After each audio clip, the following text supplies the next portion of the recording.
Pues oye, ¿os parece que veamos el vídeo que hizo Oscar de filosofía de películas sobre la paradoja Grim Reaper, la paradoja de la parca? Bueno, obviamente, de entrada, que estas cosas no habría que decirlas, pero hay que decirlas, nada en contra en absoluto de Oscar, que me parece una persona fantástica, y además las críticas que hace de películas que suele publicar en post de la comunidad, yo me las leo todas y más de una vez me ha salvado de perder el tiempo con una película de mierda. Y otras veces me ha hecho descubrir joyas, verdaderas joyas. Así que no es nada personal contra Oscar, nos tenemos mutuo respeto ambos, pero bueno, simplemente discrepamos y discrepamos cordialmente como caballeros y ya está, ¿no? Que es lo que al final hay que hacer para poder avanzar en este tipo de discusiones. Vamos a explicar muy brevemente la paradoja Grim Reaper para ponernos como en situación, ¿vale?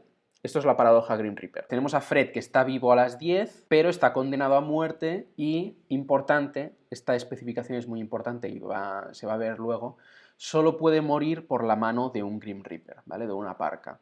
Pero hay infinitas parcas entre las 10 y las 11 dispuestas de esta manera, ¿no? La última parca está a las 10:30, la anterior a las 10:15, anterior a las 10:07,5 y así infinitamente, de manera que no hay un primer Grim Reaper, pero sí que hay un último Grim Reaper. Entonces, cada Grim Reaper tiene la siguiente misión, cuando llega su momento, comprobar si Fred está vivo, si Fred está vivo, lo mata, y si Fred ya está muerto, pues no hace nada. ¿Y dónde está el problema aquí? Bueno, pues que obviamente Fred a las 11 tiene que estar muerto porque es imposible que sobreviva a un número infinito de Grim Reapers, ¿no? O sea, por hipótesis, supongamos que sobrevive a todos los Grim Reapers hasta las 10:30, pues el de las 10:30 lo mata, ¿no? O sea, si llega vivo a las 11, es que estaba vivo a las 10:30, entonces el Grim Reaper de las 10:30 lo habría matado. Por tanto, es imposible que Fred esté vivo. Fred ha de estar muerto a las 11. Pero tenemos un problema y es que no hay ningún Grim Reaper que lo pueda haber matado. Porque para cada uno de los Grim Reapers se puede demostrar que ese no ha sido. Por ejemplo, si suponemos que lo mata el de las 10:30, significa que Fred llega vivo a las 10:30, pero si estaba vivo a las 10:30 es que estaba vivo a las 10:15, entonces no lo habría matado el de las 10:30, sino el de las 10:15. Pero si llega vivo al de las 10:15, estaba vivo a las 10:07,5 y no lo habría matado el de las 10:15, sino el de las 10:07,5.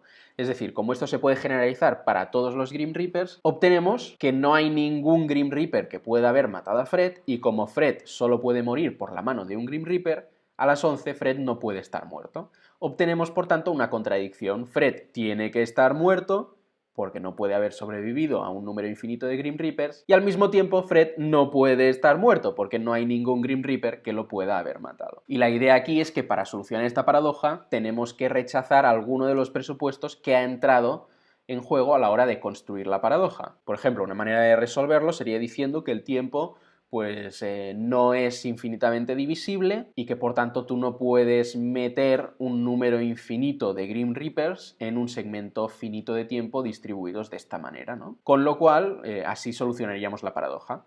Otra manera de resolver la paradoja es adoptando el finitismo causal, diciendo nada puede ir precedido por un número infinito de causas, que eso es imposible, metafísicamente imposible. Eso explica entonces este resultado paradójico, porque obviamente si es metafísicamente imposible que haya un número infinito de causas o una serie causal infinita, pues no es extraño que, asumiendo la posibilidad de algo metafísicamente imposible, obtengamos resultados contradictorios, paradójicos, etc., ¿no?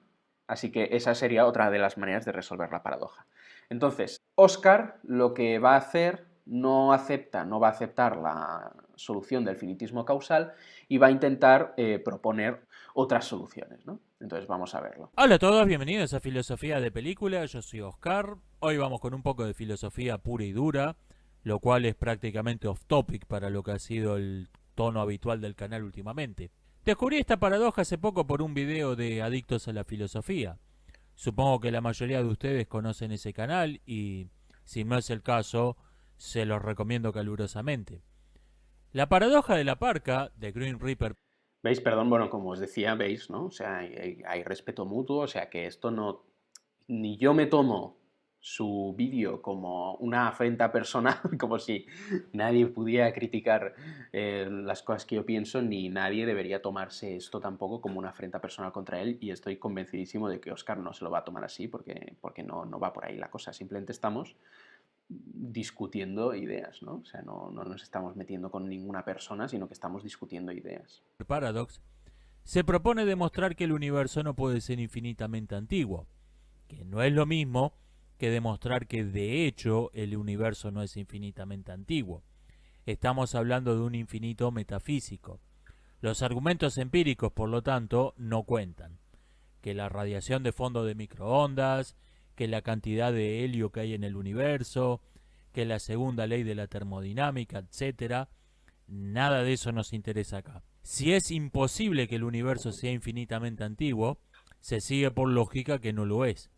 Pero de que el universo no sea infinitamente antiguo, no se sigue porque no pueda serlo. Esto es muy importante y de hecho, por eso yo a veces he dicho que en este punto, ¿no? En esta discusión, pues la metafísica o la filosofía tiene prioridad sobre la ciencia o lo que digan los científicos, ¿no? Porque al final lo que estamos intentando determinar con este tipo de argumentos metafísicos o filosóficos es la posibilidad o imposibilidad de una serie causal infinita. Entonces, si los argumentos a favor del finitismo causal realmente funcionan, realmente establecen que es imposible que haya series causales infinitas y que por tanto es imposible que el pasado sea infinito, pues da lo mismo que haya, por ejemplo, modelos científicos de universos eternos y tal. Da lo mismo, eso es completamente irrelevante. O sea, si hemos demostrado que es imposible, pues necesariamente no es así, por mucho que haya gente que haya podido construir modelos científicos de universos eternos y tal, ¿no? Esos modelos pues habrá que tomarlos de manera instrumentalista, como ficciones útiles para la hora de hacer cálculos, de hacer predicciones, etcétera, pero no los podremos tomar como representaciones adecuadas de la realidad porque habremos llegado a la conclusión por medio de razonamiento filosófico que es imposible que eso sea así. Pero bueno, continuemos. Los físicos están hoy convencidos de modo prácticamente unánime de que el universo como lo conocemos tuvo su origen hace algo menos de 14.000 millones de años. Pero esto se basa en evidencias empíricas. Por lo tanto, no nos dice nada sobre la posibilidad o la imposibilidad de un pasado infinitamente remoto. Antes de explicar la paradoja y de refutarla, quiero señalar que la posibilidad de un futuro infinito no suele causarle a nadie la misma perplejidad que le causa la de un pasado infinito, lo cual, como ya observó Lucrecio y probablemente antes que él Epicuro, es irracional. Vale, antes de entrar en el argumento de Lucrecio, que me parece muy interesante, claro, bueno, irracional es una palabra fuerte, es fuerte. Pero bueno, da igual, que cada uno piense lo que quiera. Pero en mi opinión, o sea, el hecho de que por lo general la idea de un futuro infinito no produzca en la gente los mismos problemas, las mismas perplejidades que el de un pasado infinito, lo puedes tomar como que la gente es irracional o lo puedes tomar como que ya tenemos de una manera prefilosófica cierto reconocimiento, ¿no? Un reconocimiento prefilosófico, prereflexivo, de que hay una asimetría entre el pasado y el futuro, de que no son exactamente equivalentes y que por tanto no necesariamente todo lo que pensamos acerca del pasado se tendría que aplicar igualmente al futuro, ¿no? ¿Cómo podemos ver esta simetría? O sea, si el pasado es infinito, eso implica que ha habido hasta el día de hoy un número infinito de eventos. Pero esa implicación no se sigue de que el futuro sea infinito. O sea, que el futuro sea infinito no implica lo mismo. Al revés, en todo momento del futuro habrá habido un número finito de eventos desde el presente. Nunca habrá habido un número infinito de eventos.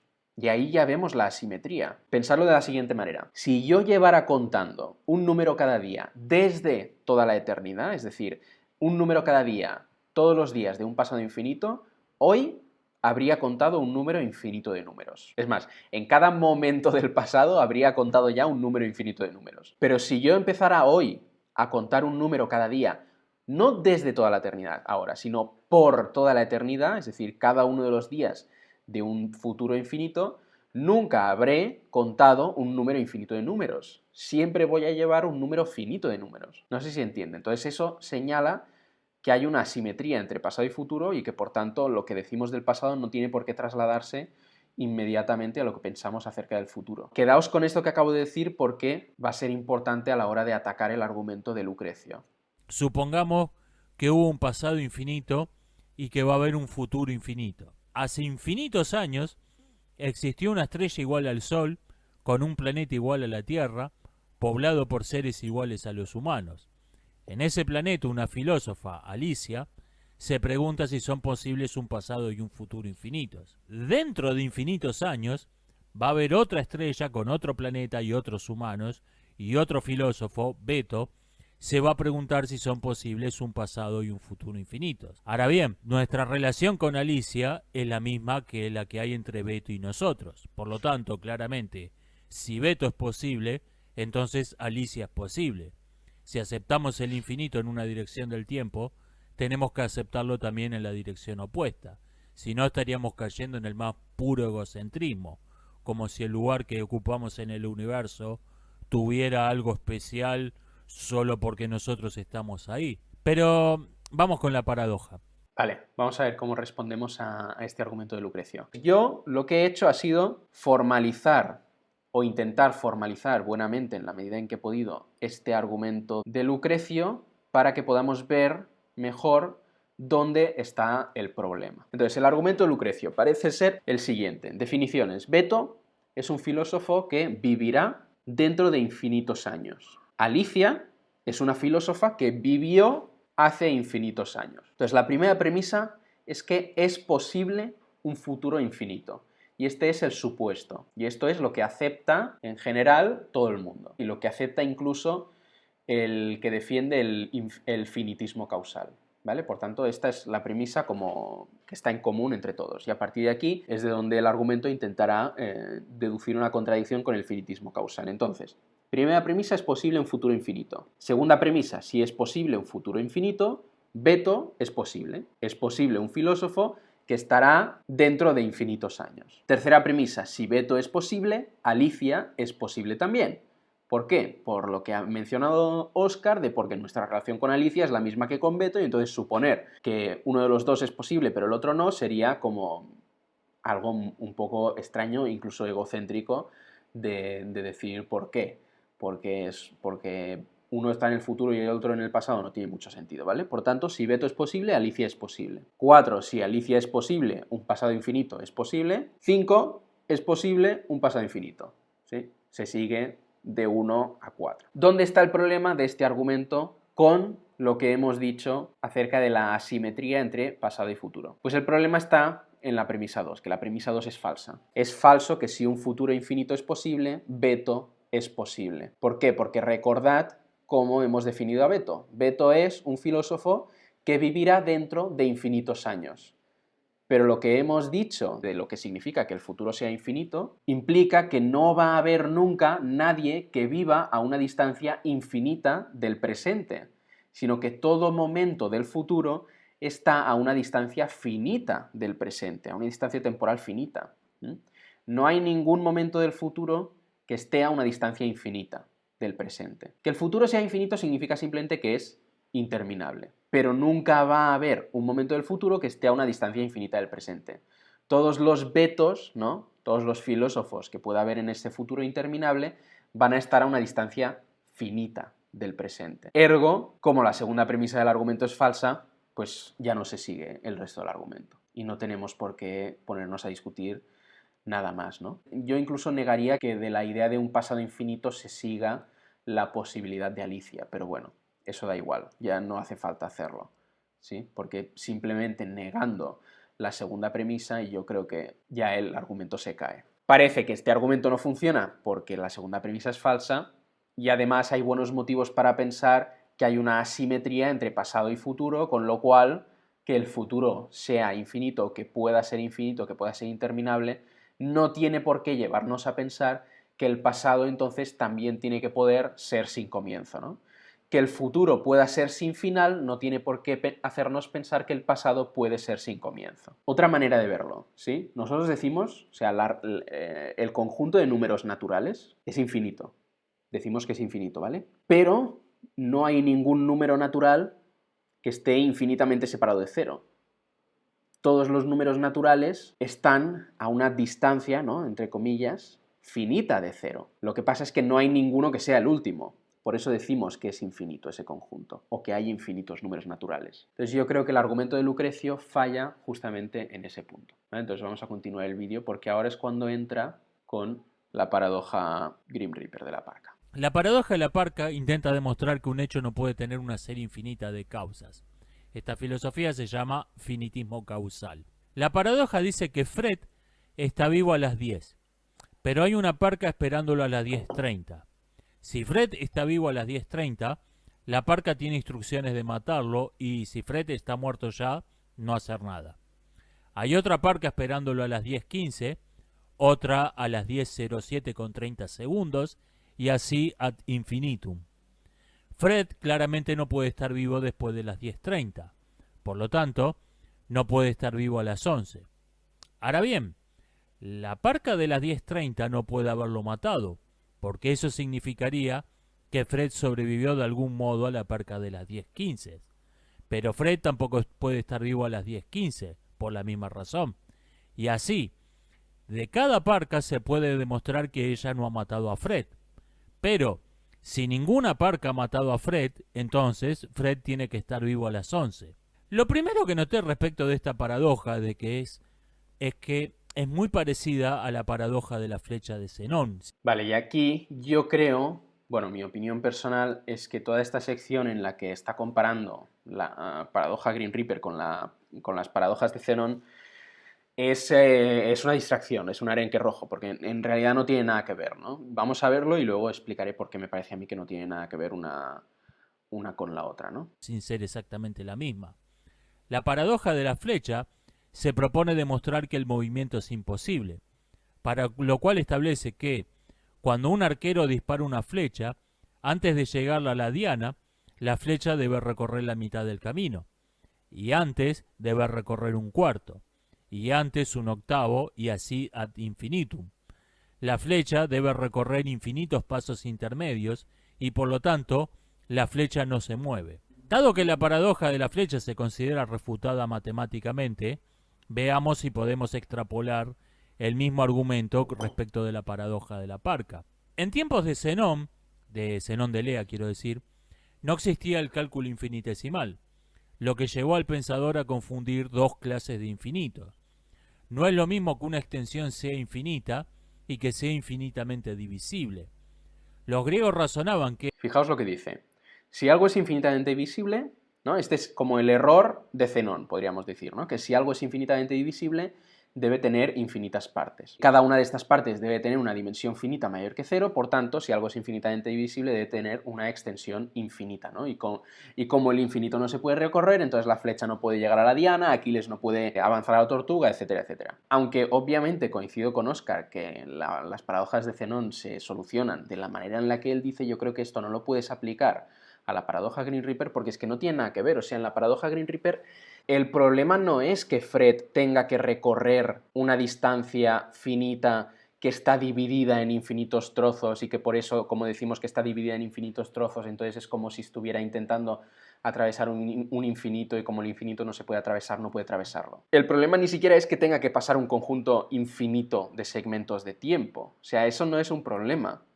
Si yo quito todos los Grim Reapers de la situación, o incluso si los dejo pero les quito las instrucciones, no hay paradoja. Que Fred puede llegar a las 11 por sí solo no está en cuestión. Que Fred puede atravesar un segmento finito de tiempo que está infinitamente dividido no es la cuestión. El problema no es ese, el problema es específicamente los Grim Reapers dispuestos en ese tipo de serie causal. Porque de hecho, incluso si colocamos, fijaos, a ver, si colocamos los Grim Reapers de esta otra manera, en esta otra distribución, el primero a las 10:30, el siguiente a las 10:45, el siguiente infinitamente, ¿sí? Hasta las 11, de manera que no haya un último Grim Reaper, pero sí que haya un primero, ¿sí? Fijaos la diferencia, ¿no? Antes había un último a las 10:30, pero no había ningún primero.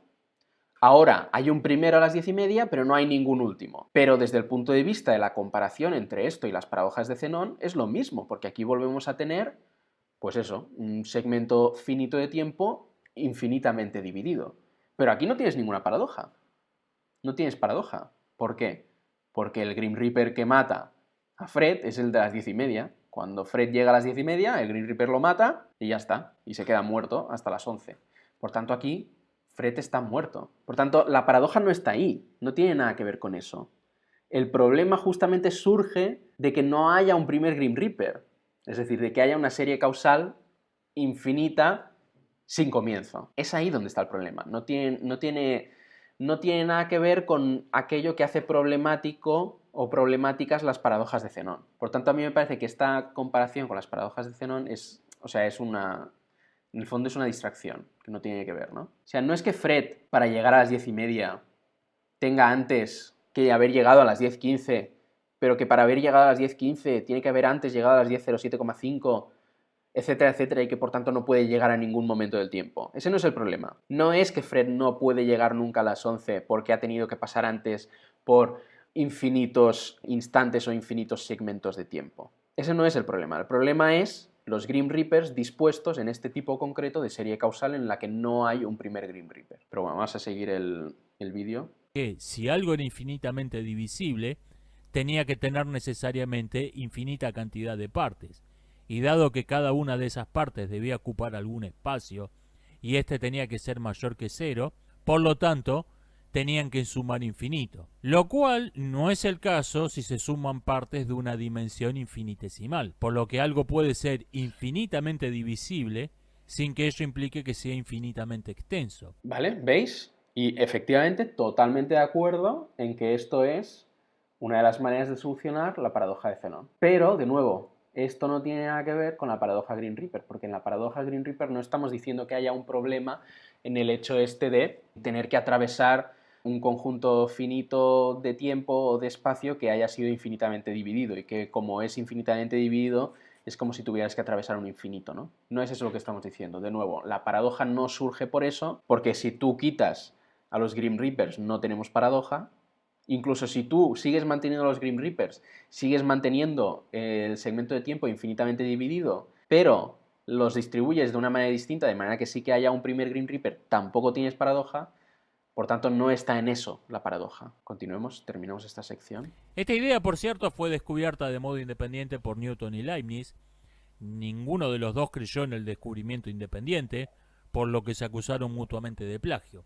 Sí. Pero dejemos esto para otro momento. Por ejemplo, la serie 1 más 1 medio más 1 tercio más 1 cuarto más 1 quinto, etc., suma infinito. La serie 1 más 1 medio más 1 cuarto más 1 octavo más 1 16avos, etc., tiene infinitos pasos, pero estos suman 2. Las series de la primera clase se llaman divergentes. Las series de la segunda clase se llaman convergentes. Lo veis, ¿no? Es otra vez lo que estaba diciendo yo. No tiene nada que ver con la paradoja Grim Reaper. Si bien las paradojas de Zenón se resuelven dándonos cuenta de que lo que él está exponiendo es análogo a una serie convergente y no a una serie divergente, ¿sí? Es decir, que los distintos segmentos de espacio o los distintos segmentos de tiempo suman una distancia finita y no una distancia infinita. Eso no se aplica a la paradoja Grim Reaper porque es que no tiene que ver con eso la paradoja Grim Reaper. Continuemos. Ahora bien, la serie de las dos paradojas más conocidas de Zenón, la paradoja de la flecha y su contraria, la paradoja de Aquiles y la tortuga, son convergentes. Dividen infinitamente un espacio, pero ese espacio no es infinito. O sea, la flecha da en la diana, Aquiles vence fácilmente a la tortuga. Ahora bien, la serie de las parcas en la paradoja de la parca es también convergente. Aunque hay infinitas parcas, ninguna de ellas puede cruzarse con Fred antes de las 10. Fred no puede estar vivo entre las 10:30 y las 11, tampoco entre las 10:15 y las 10:30, y de hecho Fred no puede estar vivo en ningún momento después de las 10, pero sí a las 10. Fred muere a las 10 en punto. Aquí he de reconocer que no termino de entender muy bien cómo llega a esta conclusión, pero en cualquier caso, Fred no puede estar muerto a las 10, no puede morir a las 10. Por especificación de la paradoja, Fred solo puede morir por la mano de un Grim Reaper y no hay ningún Grim Reaper a las 10. No hay ningún Grim Reaper que actúe a las 10. Por tanto, Fred no puede morir a las 10. Entonces esa no puede ser la solución de la paradoja. Y obviamente, a las 11 sigue muerto. Del hecho de que de ninguna parca individual se pueda decir esta mató a Fred, porque siempre hay una parca anterior, no se sigue que Fred tenga que seguir vivo a las 11. Y claro, yo aquí lo que diría es que sí que se sigue. Sí que se sigue porque Fred solo puede morir por la mano de una parca y hemos dicho que no hay ninguna parca que lo pueda matar. Ergo, Fred no puede estar muerto a las 11. Pero al mismo tiempo sí que tiene que estar muerto porque hay infinitas parcas y no puede ser que sobreviva un número infinito de parcas, ¿no? Y de ahí la paradoja. Entonces, no es tanto que de ninguna se pueda decir esta mató a Fred, sino que de todas se puede decir que esta no mató a Fred. Entonces no hay ninguna que la pueda matar. Entonces aquí lo que va a decir es que, no sé, algo así como que no podemos identificar cuál de las parcas mata a Fred, pero que alguna lo mata, ¿no? Solo que no sabemos cuál es. Pero no es eso. O sea, no es que alguna lo mate, pero solo que no sabemos cuál, sino que lo que sabemos es que no puede haberlo matado ninguna, ¿no? Por las especificaciones de la paradoja. Y ahora os haré un poquito la demostración, ahora cuando terminemos un poco esta sección, a ver. La paradoja se produce cuando no se distingue entre una serie convergente y una serie divergente, y esto lleva a razonar, ninguna parca puede haber matado a Fred, por lo tanto Fred tiene que seguir vivo a las 11, cuando el modo correcto de razonar sería, ninguna parca puede haber matado a Fred antes de las 10, de donde claramente no se sigue la conclusión de que Fred deba necesariamente seguir vivo a las 11. A ver, que ninguna parca puede matar a Fred antes de las 10 está claro, pero porque no hay ninguna parca antes de las 10. Tampoco hay ninguna parca a las 10. O sea, que ninguna parca puede haber matado a Fred a las 10. Están todas después de las 10. Pero no hay ninguna que lo pueda matar por los motivos dichos. Ergo, Fred no puede estar muerto. Pero al mismo tiempo, Fred tampoco puede estar vivo, porque no puede sobrevivir a un número infinito de parcas. Ergo, tenemos la contradicción, ¿no? Y aquí os voy a enseñar un poquito la demostración, un poco basándome en lo que hace Robert Kunz en su paper Revenge of the Green Reaper, a New Kalam Argument, donde básicamente demuestra los dos lados de la paradoja, ¿no? Entonces vamos a asumir, por reductio, ¿no? Para reducir al absurdo, que algún Grim Reaper mata a Fred, que es lo que está proponiendo Oscar, que alguna parca mata a Fred, ¿vale? Digamos que es el Grim Reaper número n. Por la definición del rol de los Grim Reapers, si el Grim Reaper n mata a Fred, entonces ningún Grim Reaper m, donde m es mayor que n, mata a Fred. ¿Sí? ¿Se entiende esto, no? Esto es simplemente la definición del rol del Grim Reaper. O sea, un Grim Reaper mata a Fred si y solo si no hay ninguno con un número mayor que él, ¿no? No hay ninguno anterior que sea el que mata a Fred. Por tanto, de 1 y de 2 se sigue que ningún Grim Reaper m, donde m es mayor que n, mata a Fred. Pero claro, de aquí, de 3, podemos sacar que tampoco ningún Grim Reaper m, donde m es mayor que n más 1, ha matado a Fred. Pero por la definición del rol de los Grim Reapers, si ningún Grim Reaper número m mayor que n más 1 mata a Fred, entonces el que mata a Fred es el Grim Reaper n más 1.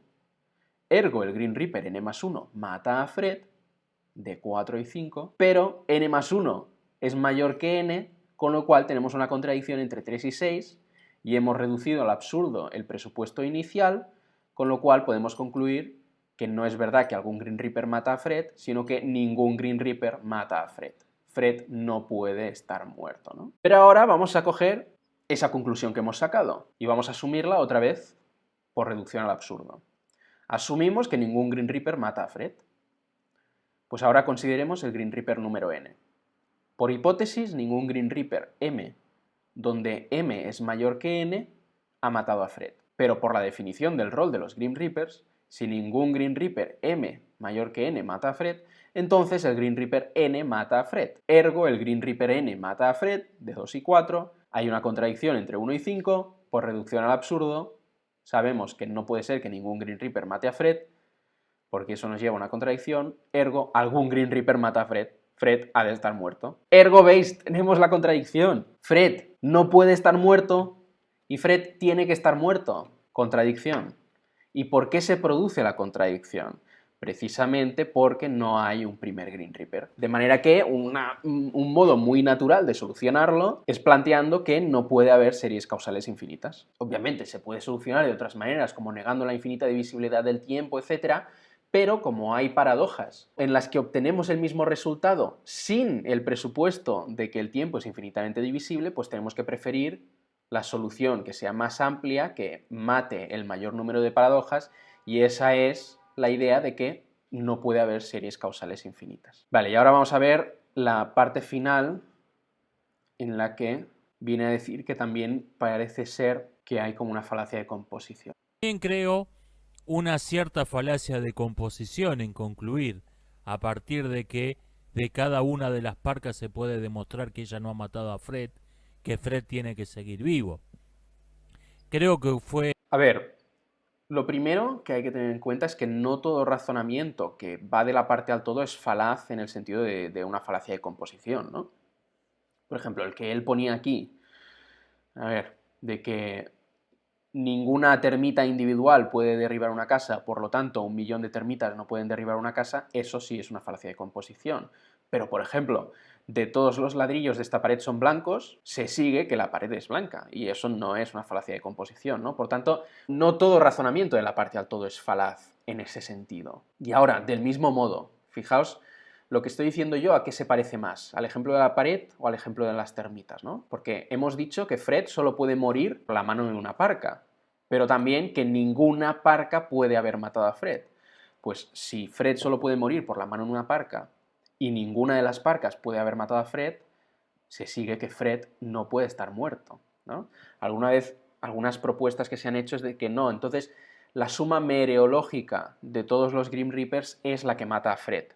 Pero eso es una solución como mínimo muy contraintuitiva, muy extraña, o sea, mucho más extraña que negar la posibilidad de series causales infinitas, ¿no? Porque estaríamos diciendo que la suma mereológica de Grim Reapers que no hacen nada, hace algo, ¿no?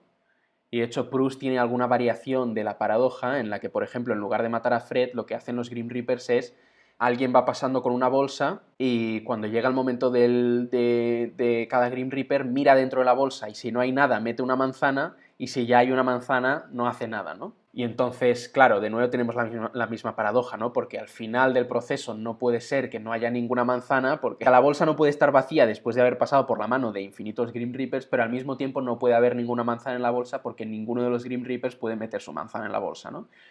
Entonces, con esta variación de la paradoja se ve mejor, creo yo, la falta en la solución de la suma mereológica, porque se estaría diciendo como que no, la suma mereológica de Grim Reapers, ninguno de los cuales mete su manzana en la bolsa, genera de algún modo una manzana en la bolsa, ¿no? O sea, al final de todo el proceso, todos los Grim Reapers tienen su manzana, pero en la bolsa ha aparecido una manzana. Y es como, no, no tiene sentido, ¿no? Es mucho más plausible negar simplemente que eso pueda suceder por la imposibilidad de que haya una serie causal infinita, ¿no? Creo que fue en Austria hace un par de años, si no me falla la memoria, que dos hermanos gemelos fueron acusados de un crimen. Y, aunque la evidencia de que alguno de ellos había sido el culpable era abrumadora, tuvieron que dejarlos libres al no poder demostrar quién había sido. De modo similar, de que de cada parca se pueda demostrar que ella no mató a Fred entre las 10 y las 11, eso no quita que necesariamente alguna de ellas sí lo hizo, dado que es imposible que Fred siga vivo a las 11. Sí se sigue. O sea, la gracia es que obviamente es imposible que Fred esté vivo a las 11. Ese es como uno de los cuernos de la paradoja. Es imposible que Fred esté vivo a las 11. Pero el otro cuerno de la paradoja es que es imposible que Fred esté muerto, porque no hay ninguna parca que lo pueda matar. Y si de cada una de las parcas podemos saber que esa no ha sido, sí que se sigue que no hay ninguna que haya sido. Quizás es que no termino de entender cómo lo está entendiendo él, pero no puede ser que ninguna parca mate a Fred, pero alguna lo mate. O sea, de alguna manera es como si estuviéramos confundiendo los dos cuernos de la paradoja, ¿no? O sea, obviamente, uno de los cuernos de la paradoja es que alguna parca tiene que haber matado a Fred. Fred no puede estar vivo. Fred tiene que estar muerto. Alguna parca lo tiene que haber matado. Pero al mismo tiempo, no hay ninguna parca que lo pueda haber matado. Ese es el otro cuerno, ¿no? Por tanto, Fred no puede estar muerto. Ergo contradicción. Tenemos esa contradicción. Y entonces la idea es pensar por qué se ha generado esa contradicción. Y hombre, una solución muy plausible, no la única, obviamente, ya lo hemos comentado en todo este rato, pero una solución muy plausible Es pensar que se está generando esa contradicción, esa paradoja, precisamente porque estamos asumiendo como posible algo que metafísicamente hablando no lo es, que es que haya series causales infinitas, ¿no? No puede haber alguna parca que mate a Fred si ninguna parca puede matar a Fred. Básicamente esa es la idea, ¿no? O sea, ha de haber sido alguna parca, ese es uno de los lados de la paradoja, pero no puede haber sido ninguna. Ese es el otro lado de la paradoja. Y eso es lo que genera la contradicción. O sea, es como si de alguna manera estuviéramos intentando quedarnos solo con uno de los cuernos de la paradoja y negando el otro, pero la idea es que no podemos negar el otro, porque se sigue del escenario. Se siguen los dos cuernos de la paradoja y por eso obtenemos ese resultado contradictorio, ¿no? Se sigue que alguna parca tiene que haber matado a Fred y se sigue que ninguna parca puede haber matado a Fred, ergo contradicción. Y de nuevo, se da esa contradicción seguramente porque partimos de la posibilidad de algo imposible. Vamos a terminarlo.